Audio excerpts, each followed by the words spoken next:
Bonjour à toutes et à tous. Aujourd'hui, on va s'intéresser à la logique booléenne qui est nécessaire aux tests conditionnels qu'on retrouve dans les instructions de contrôle dans la plupart des langages de programmation. Alors Arduino bien sûr, mais C, C++, Python, Java, PHP, etc., etc. Alors on va voir ça ensemble et bien sûr, on essaiera comme d'habitude d'être le plus simple possible. Alors aujourd'hui, donc, on s'intéresse à l'algèbre booléenne qui doit son nom à George Boole, un mathématicien, philosophe et logicien anglais du 19e siècle. Alors vraiment, la force des travaux de George Boole, c'est d'avoir créé, développé mathématiquement une logique binaire, c'est-à-dire qui n'accepte que deux propositions, soit vrai, soit faux. Et donc ces travaux ont eu des importances capitale en informatique puisque c'est très facile de coder vrai ou faux en binaire, par exemple 1 pour vrai et 0 pour faux. Alors avec cette algèbre de Boole, on peut créer ce qu'on appelle des portes logiques, qui sont les bases de l'électronique numérique et donc de l'informatique.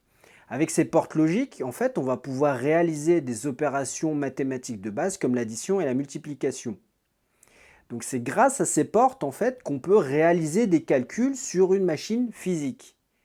Alors les millions, les milliards de transistors qu'il y a dans votre ordinateur, dans votre processeur en fait, servent à créer ces portes logiques. Et c'est grâce à toutes ces portes qu'on peut réaliser tout ce qu'on fait aujourd'hui avec un ordinateur ou un microcontrôleur. Alors c'est pour dire vraiment l'importance des travaux de George Boole.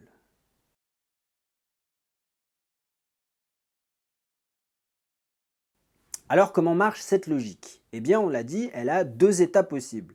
L'état vrai ou l'état faux, qu'on peut aisément coder sur une machine par 1 pour vrai et 0 pour faux. Et même en Arduino, des fois on va tomber sur le cas où il faudra considérer l'état high ou l'état low, c'est-à-dire l'état haut ou l'état bas. Alors cette logique, elle sert beaucoup dans les tests conditionnels des instructions de contrôle. On en a vu déjà une dans la précédente vidéo qui est le if. Alors un exemple pour se rafraîchir la mémoire, comment ça fonctionne? Eh bien si x est plus grand que 500, on va uniquement réaliser les instructions du bloc if, afficher x est plus grand que 500. Et on va sortir du if directement. Sinon, si x est plus petit que 500, eh bien on va uniquement réaliser l'instruction afficher x est plus petit que 500. Alors pour ça, vous voyez, dans le test, j'ai utilisé un opérateur de comparaison supérieur à. Il y en a d'autres qu'on va détailler ensemble.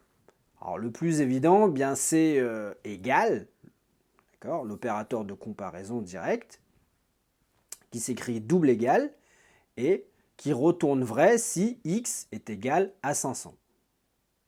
De la même façon, on a l'opérateur différent de qui va retourner vrai si x est différent de 500. Donc il se note point d'exclamation égal et le point d'exclamation, généralement on le prononce not. Donc l'opérateur de différence c'est not égal.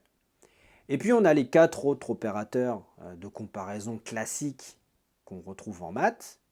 Donc le strictement supérieur à, le supérieur ou égal, le strictement inférieur à et l'inférieur ou égal. Donc là c'est un exemple facile qui comporte un seul test. Mais parfois, on peut tomber sur des situations un peu plus compliquées qui demandent de faire plusieurs tests simultanément. Alors comment on va faire? Eh bien l'idée, ça va être de combiner des tests logiques. Pour ça, on va considérer un exemple. Imaginons un terrain rectangulaire rouge dans lequel on a délimité une zone verte. Et on a une croix qui marque l'emplacement. Alors cette croix, elle va se déplacer dans le terrain et le but de notre programme, c'est d'empêcher qu'elle sorte de la zone verte. Alors comment on va pouvoir réaliser ce programme? Eh bien d'abord, il va falloir mathématiser le problème pour pouvoir apporter une solution numérique. Donc ce qu'on va faire dans un premier temps, c'est qu'on va doter le terrain d'un repère en ordonnée et en abscisse. Ce qui va nous permettre de récupérer la position X et Y de la croix. Et maintenant, on étudie un petit peu ce qui se passe. On s'aperçoit en fait que si, par exemple, la coordonnée X de la croix dépasse une certaine valeur, eh ben, on est sûr d'être dans la zone rouge. Ici, donc, cette valeur est de 500 arbitrairement. Et pareil en Y. Si Y dépasse la valeur de 300, eh bien, c'est qu'on est dans la zone rouge. Donc, une première approche, c'est de se dire, eh bien, si X est plus petit que 500 et si Y est plus petit que 300, il y a des chances qu'on soit dans la zone verte. Donc l'idée, vous voyez où je veux en venir, on doit vérifier deux conditions simultanément. Alors bien sûr, en vrai, on pourrait faire des tests imbriqués, on pourrait faire des tests les uns à la suite des autres. Là, on va, pour plus de puissance, faire tous les tests en même temps. Donc pour ça, on va avoir besoin d'opérateurs logiques qui nous permettent de combiner plusieurs tests les uns avec les autres.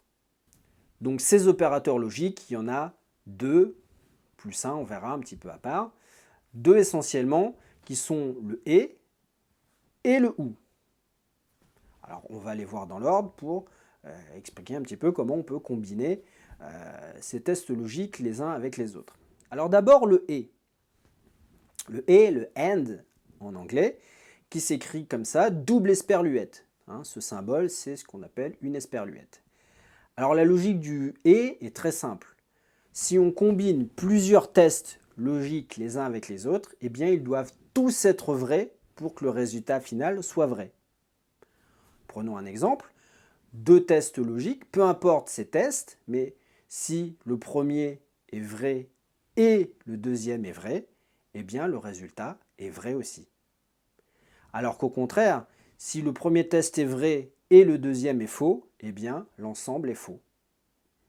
Pareil, si faux et vrai donne faux, et enfin faux et faux donne faux. Voyez. Alors si on fait ça avec des exemples un petit peu plus numériques, un petit peu plus parlants, des exemples débiles, qui n'ont rien d'intéressant, mais ici, regardez, par exemple, 5 supérieur à 2 et 5 supérieur ou égal à 0, eh bien le résultat sera vrai parce que les deux sont vrais. Si au contraire, maintenant je demande si est-ce que 5 est inférieur à moins 2 et 5 supérieur ou égal à 0, eh bien le résultat est faux parce que 5 n'est pas inférieur à moins 2. Et en allant plus loin, eh bien si je me demande si 5 est inférieur à moins 2 et 5 plus grand que 31 212, eh bien c'est faux parce que les deux tests sont faux.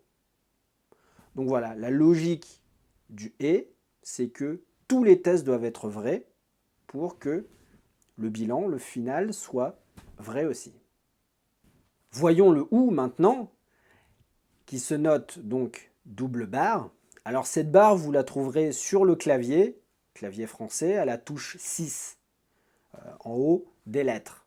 Alors pour y accéder, il va falloir utiliser la touche Alt-GR, qui est à droite de la barre d'espace, et appuyer sur 6. Donc il y a bien deux barres à placer.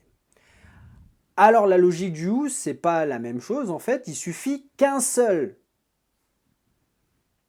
des tests soit vrai pour que l'ensemble soit vrai. Donc je reprends.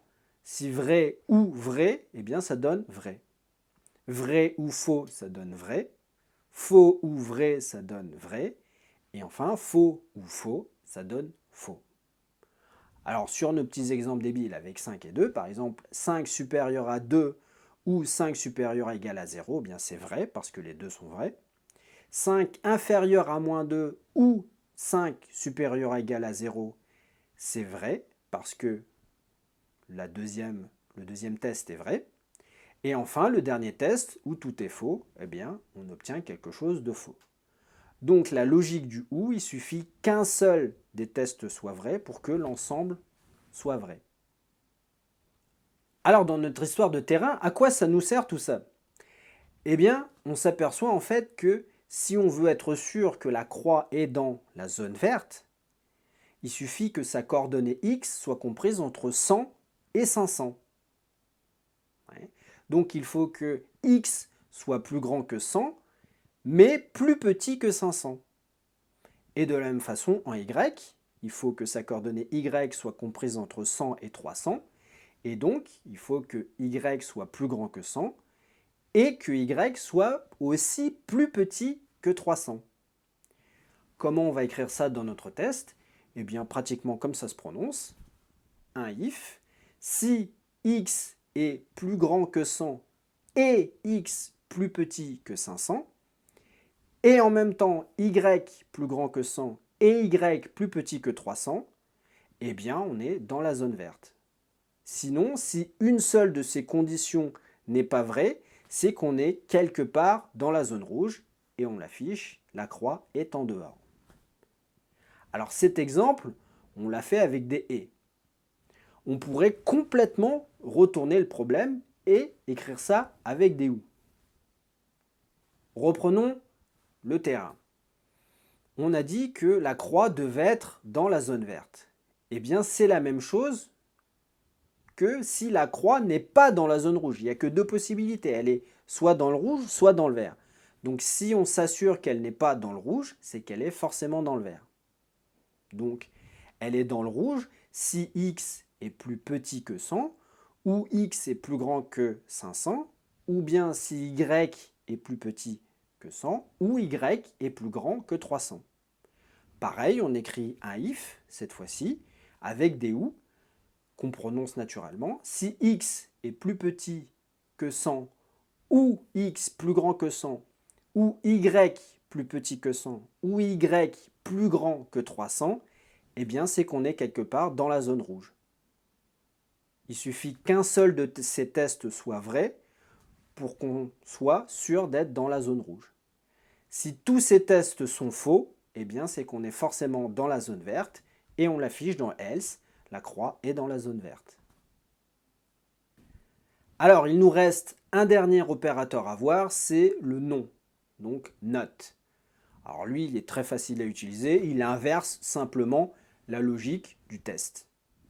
Par exemple, not vrai, eh bien donne faux.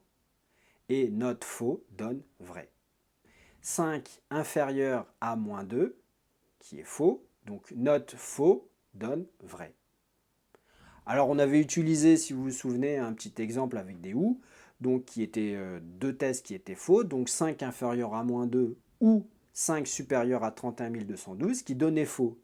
Eh bien si j'applique un not à cette combinaison logique ou, à l'ensemble, eh bien j'obtiens vrai, parce qu'au final c'est équivalent à not faux qui donne vrai. Alors à quoi peut bien servir cette logique de note? Eh bien on l'a vu que dans l'exemple du terrain, il y a deux façons de résoudre le problème.